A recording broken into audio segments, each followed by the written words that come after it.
BJP की गुंडागर्दी व्यापारियों पे अत्याचार ऊर्जा मंत्री मुर्दाबाद मुर्दाबाद मुर्दाबाद। सारे समाज पिटते जा रहे हैं।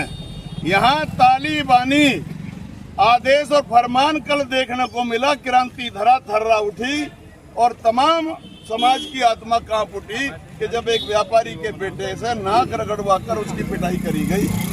तो इसलिए हम उनके खिलाफ कार्रवाई करने की मांग करते हैं कि उसको डराया जा रहा है, धमका जा रहा है व्यापारी को कि आज जबरदस्ती फैसले पे साइन करा लिए। तो हम उसको सुरक्षा मिले, ये मांग हम करते हैं। हमारे नेता माननीय अखिलेश यादव जी ने आदेश भेजा है कि व्यापारियों को संदेश दे दो, दलितों, पिछड़ों, अल्पसंख्यकों को, महिलाओं को, छात्रों को ये कहो कि उनके सुरक्षा के लिए समाजवादी पार्टी का जवान आपके साथ खड़ा है। इसलिए हम आए।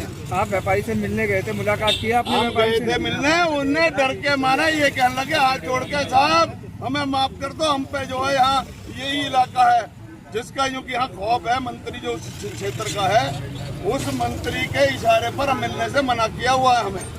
वो हमला करने वाले कौन लोग थे, क्यों ऐसा किया उन्होंने? वो भाजपा के प्रशिक्षित, भाजपा के मंत्री के प्रशिक्षित उसके सर्विस स्टेशन के कारीगर थे। सर्विस स्टेशन किस तरीके? मतलब गुंडागर्दी का जो उन्होंने ट्रेनिंग देते जहाँ, वो सर्विस स्टेशन के गुंडे थे, भाजपा के गुंडे थे वो।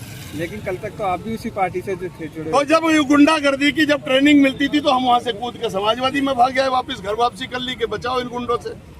बताओ हमने को राष्ट्र हित में कदम उठाया कि नहीं? लेकिन इसमें 3 पुलिसकर्मियों को भी लाइन हाजिर किया गया है। जो पुलिसकर्मी लाइन हाजिर है, हमारी ये मांग है, तमाम हम अपने नेता जी के नेतृत्व में हैं कि हमारी ये मांग है कि हम या समाज इतनी कार्रवाई से संतुष्ट नहीं है कि वहाँ भेज दो फिर नया थाना मिल जाएगा।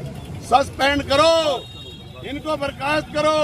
और ये जो जिनको मेहमानी का जो गुंडों को वो दिया जा रहा था वहाँ पर पूरा प्रोटोकॉल, उनके खिलाफ रासुका के तहत कार्रवाई होनी चाहिए। तब यहाँ के जनमानस में इसके शासन के प्रति विश्वास जगेगा। लेकिन वो कहीं ना कहीं आप ही के समाज से ताल्लुक रखते हैं। भाई मेरा समाज तो बहुत शर्मिंदगी महसूस कर रहा है इस बात को लेकर के। गुजर रक्षक होता है, भक्षक नहीं होता है। गुजर अपने उठ बैठ के ऊपर, यारी दोस्ती के ऊपर या अपने साथी के ऊपर जान कुर्बान कर देता है। ये कैसे गुजर है जो समाज के व्यापारी जो बेचारे लड़ने भिड़ने वाले नहीं है, उनको तालिबानी तरीके से उनको मारा जा रहा, नाक रगड़वाई जा रही है। तो मेरी बिरादरी तो खुद शर्मसार है इस बात को लेकर।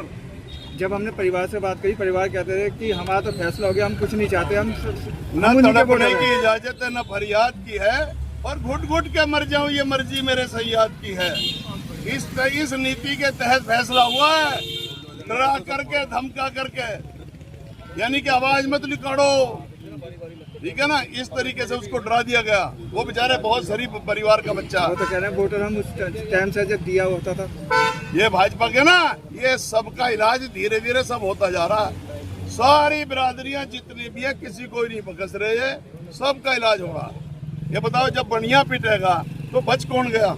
तो इसलिए ये संविधान की आत्मा के खिलाफ ये कार्रवाई हुई है। और आज जो है कानून व्यवस्था ध्वस्त हो गई है, यहाँ बिल्कुल जंगल राज है। और हम समाजवादी पार्टी इनके जोर जुल्म के सामने हम टकरा रहे हैं। लाओ हमारे खिलाफ अभी तुमने लगाए 2 मुकदमे, फिर मैं यहीं खड़ा हूँ, फिर लगाओ, फिर आ जाओ, कोई दिक्कत नहीं है। 2-2 हाथ करने को हम तैयार हैं जनहित में।